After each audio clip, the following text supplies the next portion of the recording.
friends, and welcome to another episode of Dark Side of the Word, a weekly podcast for all the dark story lovers. My name is Kate, and I'm here with my cultured co-host, CJ. I like culture. Thank you. Hello, everybody. Or maybe I should say bonjour tout le monde, since I am so very cultured. See, I picked this word specifically for the fact of why we took last week off. Yes, I figured you did. So we took last week off, everybody, because I was on vacation in France. And we were not recording the podcast from France. Ooh la la, very much. It was a wonderful trip to France. My husband and I went to Paris for 3 days, and then we went to Giverny to see Monet's garden and house, which was in the countryside, and I just fell in love with France. I ate all the things, I walked all the places, I saw all the flowers and the artwork and the architecture and the setting up of the Olympics in Paris, and it was a fantastic time.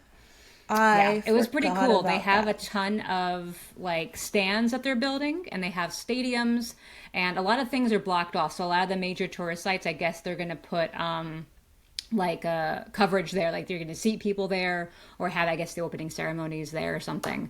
So a lot of things were hard to get around. I would not want to be in that city when the Olympics are there because it was hard enough to get around with just the structures there. I can't imagine all the people that are going to be flowing into Paris when the Olympics are there.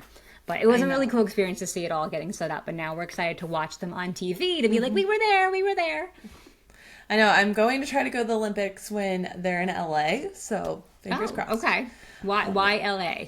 Because it's the US. It'll be easier. Okay. I just assume it's in the US. It's easier.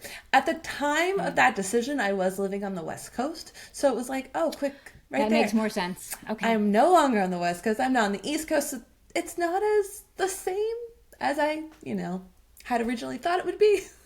But I'm still going to go because why not? Or try to go.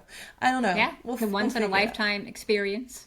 Exactly, and I'm obsessed with the Summer Olympics, so yes.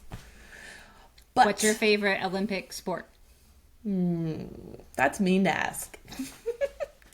I try to watch all of them. I love gymnastics. Especially swimming. I swam. So, for me, swimming's really big. I love beach volleyball, rugby. Beach volleyball is cool. Yeah. And then I heard possibly that 15s rugby will be a thing in, I guess, the LA Olympics, 2028. So, instead of just 7. Nice. Yeah. That's really cool. I like watching the gymnastics, and then I discovered, I forget what it's called. It's where... It's like gymnastics. They do these floor routines with dancing and ribbons, and they toss the rings, and it's amazing. I want to be one of those girls. I love that one too. Rhythmic gymnastics, I believe. Yes, rhythmic gymnastics. It's just so different. I don't know. I want to wear the outfits and do all the tricks. It's like being a Rockette in the Olympics, I feel like.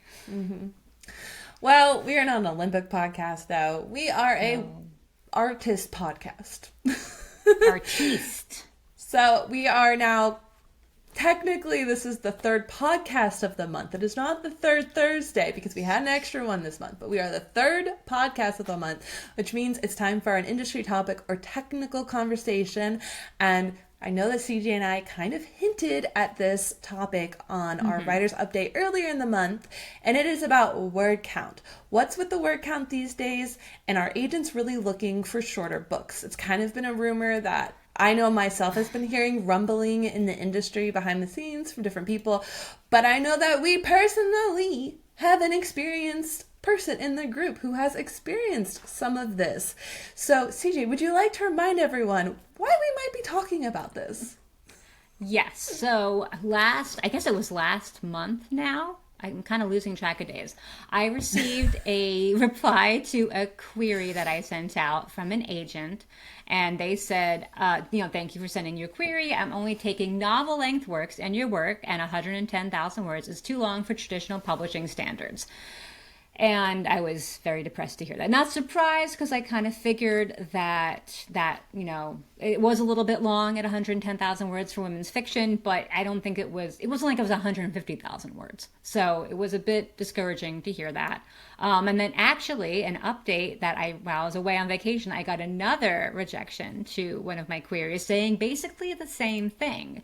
They said your work count's too high for me to consider representation for your age range and genre, which was a weird way to put it. And then the agent went on to say, I strongly encourage you to continue your pursuit of publication, but I encourage researching articles on word count within your age range and genre. Obviously, this was a form letter. If you do go back and edit, continuing to work on Hoogly Ever After to a reasonable word count, I would look forward to seeing it in my inbox again. Eesh. So that was Ouch. what I got handed. Yeah. So now I have 2 agents coming back to me saying, definitely, your word count is too high. We're not even going to look at it. And we're not even going to do a revise and resubmit. We're just taking it out of the running right away. So we're definitely now reaching the conclusion that these are both form responses. Because I know the first one we weren't sure. Yes, I think it's this one especially because she said in the reply, I also encourage writers to gather beta readers and critique partners to help hone your craft. Their suggestions can be invaluable. And I was a little insulted at this because I mentioned in my query letter that this manuscript was workshopped with a published author. It has been through rounds with betas and CPs. This is an edited manuscript. And it's longer as, a longer manuscript, but only 10 to 20,000 words over, which isn't huge. We're talking like 60-ish pages here that would need to be cut. But I'm not going to do that without a lot more guidance. And if you like the book, why don't you work with me to make it shorter? I'm not a professional editor. I'm just writing. So work with me and help me make it shorter. Exactly. And it's very interesting because this is the first time that and back to back in a way, that you are hearing these responses. And you haven't gotten any of these in the however many months you've been querying. And you've gotten all of these full manuscript requests as well that weren't responding to the word count. So it's interesting that all of a sudden it's like this line in the sand and now we're going after word count. That is true. I didn't think of it that way. But yes, I had 14 requests for a full manuscript.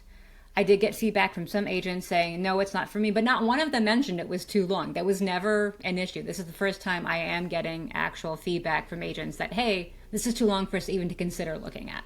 Exactly. So I find that interesting, especially with, none of this is confirmed, listeners, okay? So don't take our word as gold. But I have heard quite a few rumblings in the industry exactly about how agents might be looking for exact word counts now for debut authors. And that's why we want to talk about it a little bit more. So one of the things that, in the rumblings that I've been hearing as like the reasons behind it is the cost of printing books now, the time to edit the book, as well as resources. There's a lot of people talking now about, books take paper, books cut down trees, all these different, environmental impacts of books. And so shorter books are the key. And I have noticed, especially as we've been doing our book club on the podcast, a lot of the books that have recently come out are a lot shorter, under 300 pages. What was it? The home book? Hold on. Home book? Let's turn over here. Just like home. My Murder. That's right. My Murder was really short. Oh, the French one. The French one. Even the Kirsten White book, Hyde was also short. And it's very interesting that we're seeing this trend now already on the shelves. So, any thoughts to that before I continue?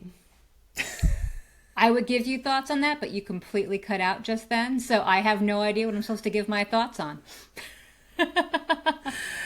Thoughts on the fact that the reasons we could be getting shorter word counts are cost of printing, time to edit a book, and environmental resources. The environmental resources and costs, I feel like it's not as much of an issue. I feel like more it comes down to the time to edit. I read a lot of books, and we've talked about this on another podcast episode, where I feel that editing, in terms of developmental editing, copy editing, has gotten lazy, if not sloppy, with some books that are being published now, to the point where I'm just kind of shocked that something slipped through the cracks and this got onto the market.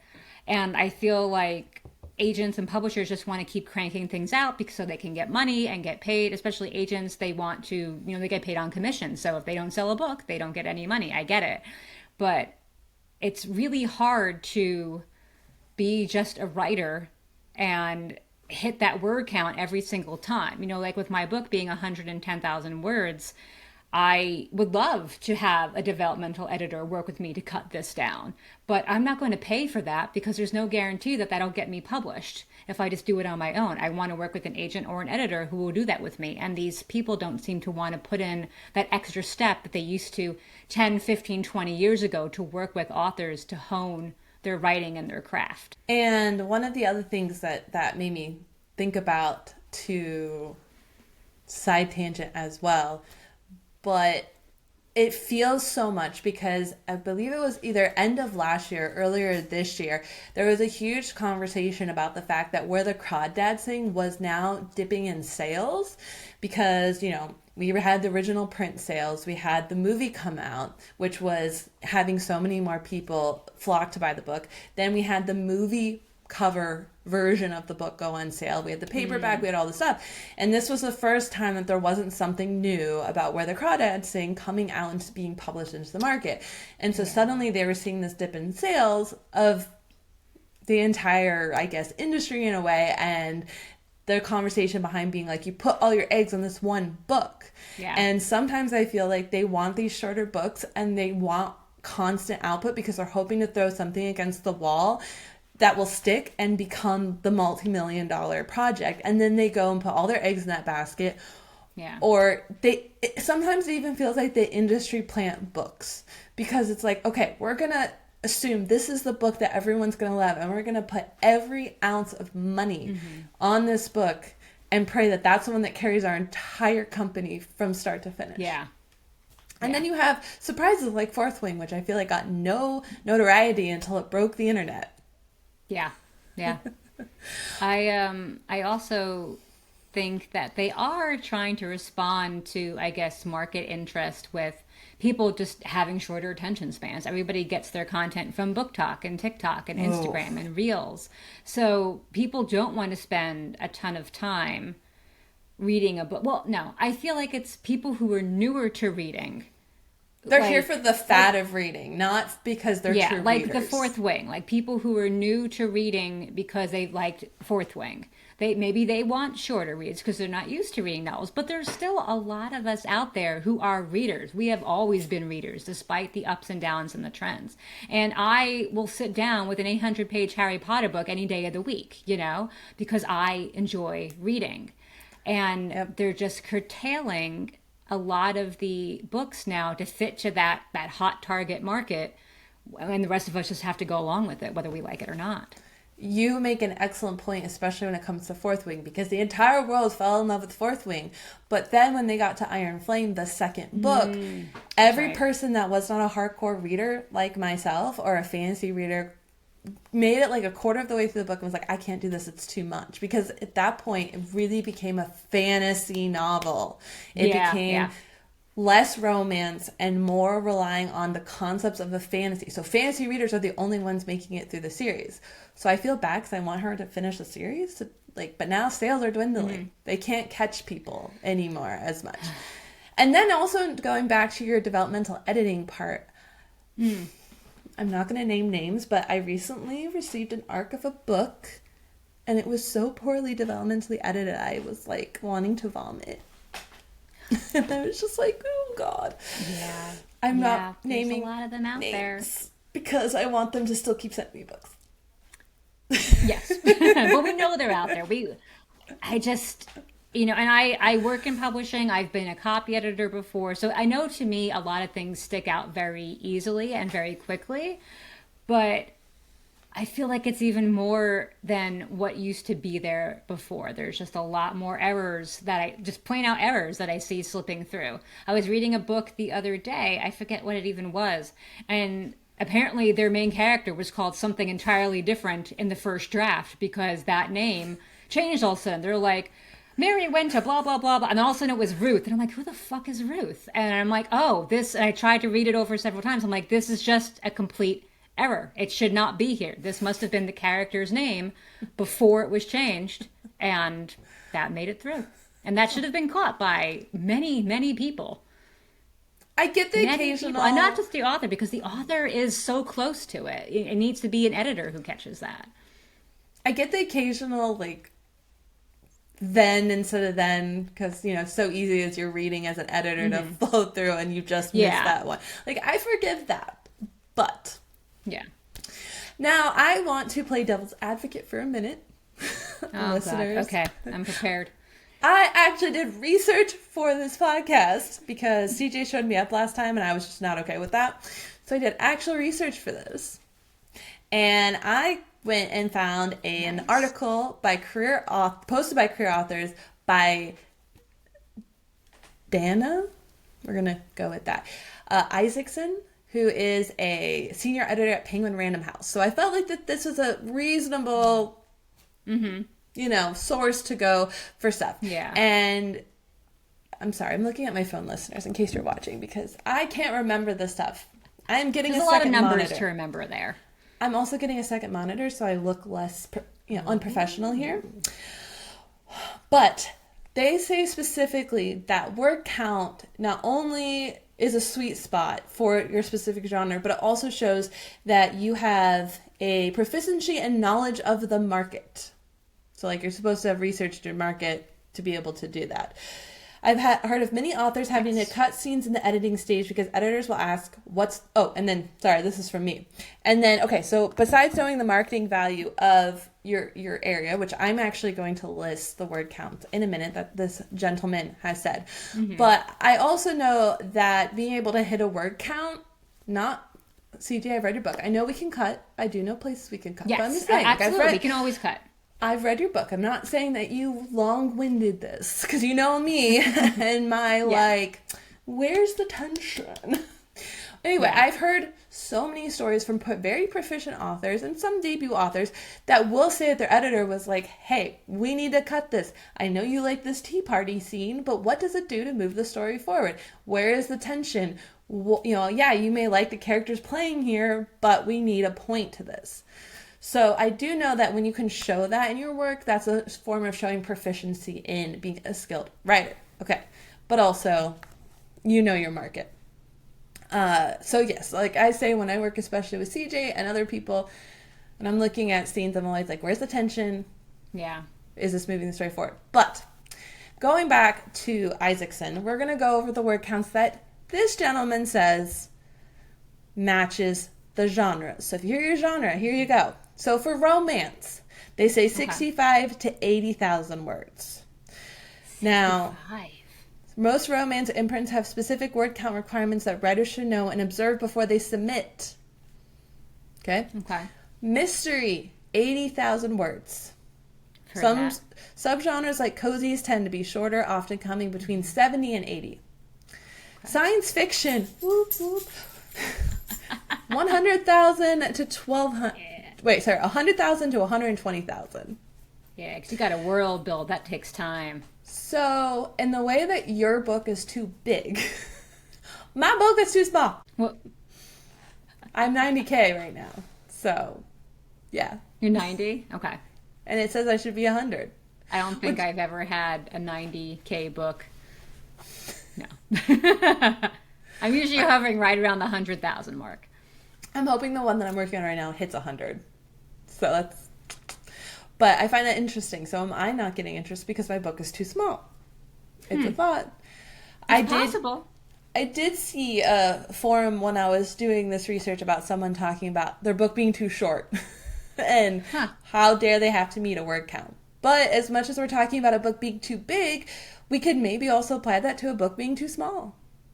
Because then they think, oh, maybe you haven't put enough into the story for it to be a viable thing that we want to look at. And either way, I feel like if it's too small or too long, or too short and too long, it's still requiring more work from the author, more work for the agent and or the editor to get it into shape to be published, which delays the publication timeline. So either way, it results in more work. And again, I feel like a lot of publishers and agents don't want to put in that extra work right now because it just keeps them from getting money. Before we continue with the word count list, I just want to make one more point that the article did say that I forgot about, which is one of the reasons the agent actually wants to reject your story. Especially after the time. Yes. That's what this gentleman said. Especially, like, for me, when I look at this, I'm like, well, after COVID, everyone I talked to was like, oh, I wrote a book during COVID. Yeah. They're getting so influx that they are just looking for an automatic out so they can just move on to the next story. And when they don't see your word count that they want that matches the quote genre, they're like, oh, that's easy done. Yeah, that's true. That could also be why you're seeing it more now, because maybe all of a sudden everyone's inundated. You know, the books are edited. People are feeling more, you know, excited. And they're just like, oh, that's easy. Her book's too long. Bye. Yeah. And we're getting into summer now. Publishing slows down a lot in the summer. So maybe people are just wanting the easier queries. So like you said, they see a longer word count. Okay, never mind. I have others. 12 billion others I can look at. So we'll do that.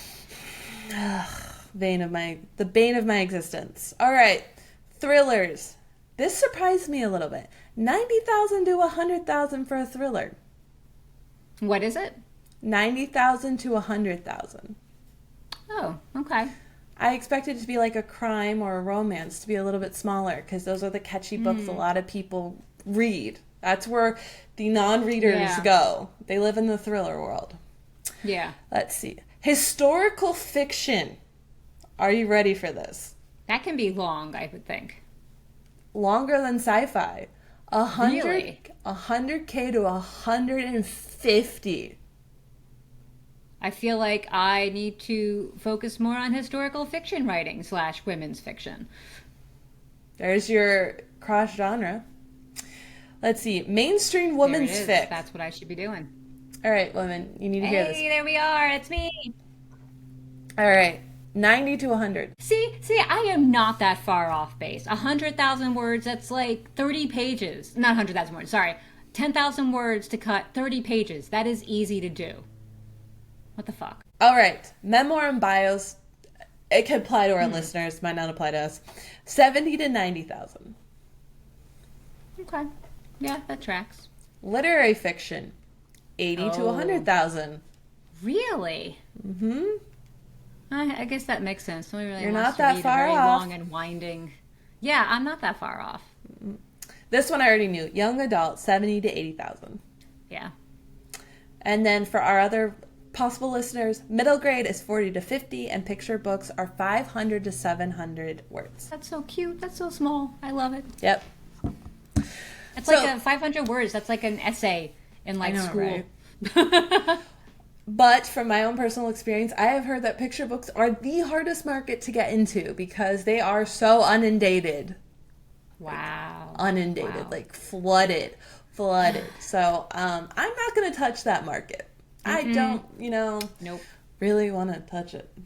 Besides, picture books need to run. And picture books need to have pictures, and I don't think I can do that part of it. So we'll stick without. So yes.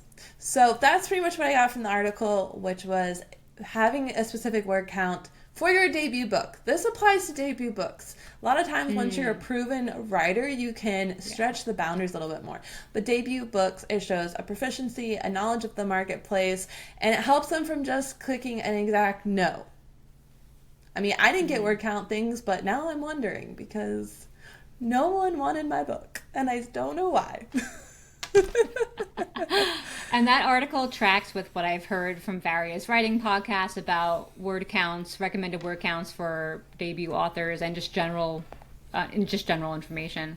So yeah, we're not too far off with what we're doing, but apparently it's enough to scare people off and not want to take a chance on working together, which is a shame, because I could easily get it down to 100,000 words. But you just have to work with me and tell me how.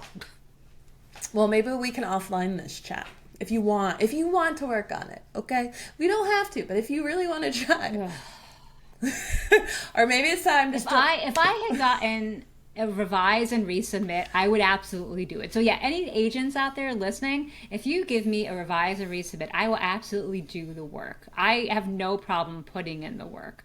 I just don't want to do it, one, on my own, and two, without some kind of semi-promise that it's going to get me somewhere, get me an agent, get me a contract, get me a book deal. So, side thing about this, thought, just, light bulb, boop. If these people are sending you a nose for being 10,000, because we're saying women's fic is your... Yeah. Okay. Yeah. If they are saying no for a simple 10,000 words over, they're not the right agent for you. Clearly. That is true. That is true. Yeah. A no is not just a no. A no can be a saving grace. That is true. It's better to have no agent than the wrong agent. I have definitely heard that, and I do believe that. I want somebody who believes in the way I write and the quality of my writing. So yeah, that's not the agent for me. But it's annoying that I'm getting rejected just because of word count. But yes, I see your point. I'm trying to lift your spirit to not, I know. I appreciate it. No, it's not the right agent, not the right agents, plural, because more than one. And I'm sure there are others too that just, didn't even bother replying. They just X'd me out, and that's cool. Whatevs. Okay, so question for you. Do you appreciate the fact that you found out it was a word count, that you got a form rejection referencing word count versus just a plain old form rejection no? Yes, I think so. Yes, because it gives me good insight into what agents are looking for right now. It confirms what we suspected for quite a while. It gives us something to talk about on the podcast. I know, this is fodder. You did this great. For us. You did this for us. I did. I'm selfless, really. That should be your next adjective, the selfless CJ. But yeah, I am happy to know. It's always good to know why you're rejected, no matter what the reason is, just so you can keep it in mind for future queries, future submissions, any books that you're writing. So having knowledge is helpful. Yeah, I hate to say this, but now I'm how many people rejected our books because of word count and they didn't tell us? Yeah. And this has been going on for longer than we knew. I'm starting to Yeah. I mean, when I was querying Deserted, I think I had somebody mention that it was a little long. That was 100,000 words, and somebody mentioned that was a little long, which is why I tried and failed to curtail it with Hoogly Ever After. Hoogly Ever After has an oomph to it that Deserted did not, though. Does that make sense? Yes. There's more substance to that story. Yes, there's more to tell, which is why it ended up being longer. It was longer than I wanted it to be. I wanted it to be 100,000 words, Hoogly Ever After. I couldn't take it anymore, down from where it was. I work with you, I work with my workshop, I work with my critique partner, other critique partners. We all got it down to where we thought we could, and the rest is what an editor is for, That's why we have editors, to edit. And I know that we have this whole editing conversation, and I mentioned it earlier about how, every scene has to have a purpose. But sometimes you want to live in the world too, and Hoogly Ever After is a world you want to live in. I mean, that's one reason that fantasy and sci-fi... Wait, was there fantasy in there? I just realized that. Was there fantasy listed? Because in with sci-fi, but I don't know if you actually mentioned fantasy. There is no fantasy on this list. I'll put it with sci-fi, I guess. Oh, I put it with historical fiction. Anyway, the point is, that's the thing about science fiction and fantasy is that there's world building. We need to live. I mean, if we want to talk about Lord of the Rings, I mean... but look at the franchise that it's become because people fell in love with the world. And Hoogly Ever After is an example of falling in love with the world. Okay? Thank you. I have another romance series that I'm reading, The Love Light Farms. I keep mentioning it because it's so that one. Amazing. But we live in the world. You keep reading the books because you want to live in the world. It has the vibe of Gilmore Girls. It has the small town where everyone has a personality. And you're coming back because you want to live in the world. And that can exist outside of just fantasy and sci-fi. It can exist in your made-up world of your romance books, your women's fiction, all this stuff. There's still a world you're building and crafting, even if it's pretty set in reality. Yeah. And I still love picking up a book that I can get lost in for days. If it takes me a while to read for weeks, I don't want to blaze through every single book that I read. In fact, the only reason I ever really want to blaze through a book is because I don't like it. I want to be done with it. But for the most part, I want to savor the book and just enjoy like you said, the world that it puts me into. If it's a good enough book, I won't care how long it is. I'll just enjoy the journey. Especially with these goddamn fucking prices. Like, okay, a hardback book is now $30. Okay? Yeah. I got swindled buying this month's book club. You see that? Do you I too got swindled because I couldn't get it from my library and I had to order it myself. $20 for this thin skeleton of a book. That's my finger, ladies and gentlemen. That is my finger. This is nothing. I spent $20 on this. Okay? Did This you should be use your own 15. bookshop.org affiliate link in order to get money back? Because that's what I did. No, because I spent money on the Barnes Noble membership. Okay. And so Okay. I get points and rewards back, and they already give me a percentage and free shipping. I'm a bad shipping is little. I'm a bad little. Anywho, so listeners, if you have had your own experience with word counts, or if you have questions about word count, or you want to rant and Yes, vent please, rant of your with me. querying, or you have some insights that other writers and artists might like to know, please comment below. Wherever you're watching, then you can comment. Yeah. And let us know anything out there, any other research you may know. Maybe you know more about the rumors. Maybe you work in the industry and you know some rumors that you can share with us. This is a community of talk. We want to talk about this. We want to create a community, and we want to help other people out there on the struggle bus with us. But just to remind you, right here, guys, right here. This is the month's book club. It is The Woods All Dark, All Black, dark is stuck in my head, by Lee Mandello. Okay, so as CJ nicely mentioned, you can still get your copy with our affiliate link below at bookshop.org. Yeah. At no cost to you, we get a small percentage back, which helps us keep the lights on. Anywho, friends, thank you so much for watching on YouTube. Please remember to subscribe and give this video a thumbs up. That's supposed to go there. We're also podcasts on Spotify, Apple Podcasts, and iHeart. I haven't done this in 2 weeks, so I'm rusty. Anyway, thanks for supporting us. Leave a comment. Love you, friends. Bye. Au revoir, mes amis.